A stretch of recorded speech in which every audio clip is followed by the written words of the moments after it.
नमस्कार मित्रांनो. तर मित्रांनो, आता बऱ्याच दिवसापासून आपण पाहतो की जे पावसाची उघडीप दिलेली आहे अशामध्ये शेतकरी आता एक संभ्रमात असतील की सोयाबीनवर पहिली फवारणी कोणती घ्यायला पाहिजे. त्याच्यामध्ये एक आहे ते म्हणजे तणनाशक घ्यायला पाहिजे का पहिले कीटकनाशक घ्यायला पाहिजे. तर या संभ्रमात जर तुम्ही असाल तर तुमच्यासाठी हा व्हिडिओ आपण खास करून बनवलेला आहे. तर व्हिडिओ शेवटपर्यंत बघा. तर मित्रांनो, जर आपण समजा की पाऊस पडला नाही आणि पाऊस पडल्यानंतर आपल्याला कोणतं काम करायचं, पहिल्यांदा तणनाशक मारायचं का कीटकनाशक मारायचं. तर मित्रांनो, त्याच्यामध्ये पहिल्यांदा आपल्याला घ्यावं लागेल तणनाशक, कारण की तणावर पहिल्यांदा आपल्याला नियंत्रण करायचं आहे. नंतर आपण जे कीटकनाशक असेल किंवा मग बुरशीनाशक जे आहेत आपल्याला हे नंतर घ्यायचे आहेत. आता समजून घ्या 7-8 दिवस झाले पाऊस नाही आहे आणि अशा उघाडीमध्ये आपल्याला फवारणी करता येणार नाही. समजून घ्या, पाऊस पडल्यावर बरोबर साधारण आपल्याला म्हणजे आज पाऊस पडला तर साधारण दुसऱ्या दिवशी किंवा मग तिसऱ्या दिवशी आपण याच्यामध्ये तणनाशकाचा वापर करू शकता. तणनाशकामध्ये सगळ्यात बेस्ट तणनाशक आहे ते म्हणजे जर लांब पान आणि गोल पान असं जर तण असेल तर त्याच्यामध्ये शक्यतो हे तणनाशक किंवा मग परशूट हे तणनाशक जे आहे हे चांगलं त्याच्यामध्ये काम करेल. सोयाबीन प्लस तूर असेल तर हे तुम्ही शक्यतो किंवा परशूट या दोनपैकी एक तणनाशक जे आहे हे घेऊ शकता. तर अशा पद्धतीने आपल्याला तणाचं जे नियंत्रण आहे हे त्या ठिकाणी करू शकता.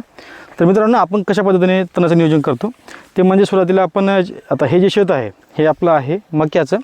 तर याच्यामध्ये आपण सुरुवातीला स्ट्रॉंग आर्म एकरी 1 पुडी जी 12.4 ग्रामची पुडी असते ती घेतली होती. सोबत आपण पॅराकॉट हे तणनाशक जे आहेत एकरी म्हणण्यापेक्षा पंपाला जे आहेत 100 मिली आपण या ठिकाणी वापर केला होता. त्यानंतर हे संपूर्ण शेत जे आहे हे आपण भिजवून घेतलं स्प्रिंकलरनं. त्यानंतर स्प्रिंकलरनं भिजवून घेतल्यानंतर आता हे जे आपण तणनाशक जे आहे याच्यामध्ये आपण साधारण 15 ते 16 दिवसाला याच्यामध्ये आपण शक्यतो हे तणनाशक घेतलं आहे. स्प्रिंकलरनं भिजवून घ्यायचं.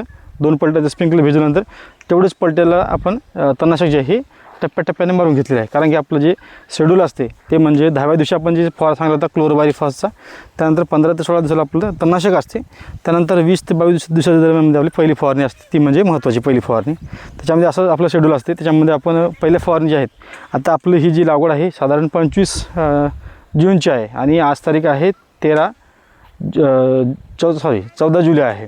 म्हणजे साधारण आज याला 20 दिवस कंप्लीट होतील याला उद्याला. तर साधारण आपण या पाऊस पडल्यानंतर ज्यामध्ये पहिली फवारणी आपली असणार आहे ती म्हणजे प्रोपेक्स सुपर रोको, त्याचबरोबर वाढीसाठी एक 28-28, कारण की याच्यामध्ये आपण तणनाशक मारलं त्याच्यामुळे शॉक वगैरे थोडंसं पिकाला लागलेलं आहे. आणि एक अन्नद्रव्याची जर कमतरता असेल म्हणजे सोयाबीन जर पिवळं वगैरे वाटत असेल तर त्या ठिकाणी आपण मायक्रोन्यूट्रनचा जो स्प्रे आहे त्याच्यामध्ये आपण ॲड करू शकता.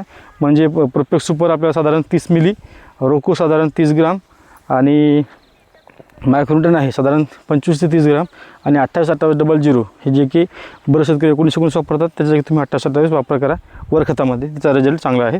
तर अशा पद्धतीने आपलं पहिली फवारणी जी आहे साधारण 20 ते 22 दिवसाच्या दरम्यानमध्ये आपली कंटिन्यू असते आणि त्या पद्धतीने आपलं नियोजनसुद्धा या ठिकाणी असते.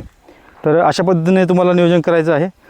तणनाशक पहिल्यांदा घ्यायचं पाऊस पडल्यानंतर, त्यानंतर कीटकनाशक. बरेच शेतकरी तणनाशक प्लस कीटकनाशक एकत्र वापर करतात. त्याच्यामध्ये तणनाशक आणि कीटकनाशक एकत्र कॉम्बिनेशन चालते, परंतु त्याच्यामध्ये वरखत किंवा मग बुरशीनाशक असं कॉम्बिनेशन शक्यतोवर घेऊ नका, कारण की तणनाशकाचे जे रिझल्ट आहेत ते तुम्हाला चांगल्या पद्धतीने भेटत नाहीत. त्याच्यामुळे तणनाशकाबरोबर तुम्हाला फक्त आलिकासारखं एखादं कीटकनाशक असू दे हे तुम्हाला त्या ठिकाणी घेता येईल. आणि तणनाशक घेताना जास्तीत जास्त कॉम्बिनेशन जे आहे हे शक्यतोवर घेऊ नका, कारण की पहिलेच पीक आपलं ट्रेसमधून बाहेर निघलेलं आहे आणि अशांमध्ये जर जास्त ओव्हरडोस दिला तर पीक अजून थोडंसं जास्त दबेल, म्हणजे एकदमच त्याला काय म्हणतात कोंबामध्ये जाण्याची शक्यता जी आहे हे राहू शकते. त्याच्यामुळे जे कॉम्बिनेशन आहेत तुमच्या तणनाशकाचे हे थोडेसे सॉफ्ट घ्या, म्हणजे हलकी स्वरूपाचे घ्या, म्हणजे पिकालासुद्धा जास्त धक्का लागणार नाही आणि पीकसुद्धा तणसुद्धा चांगल्या पद्धतीने मरेल. या पद्धतीने तुम्हाला नियोजन जे आहे हे करायचं आहे. धन्यवाद.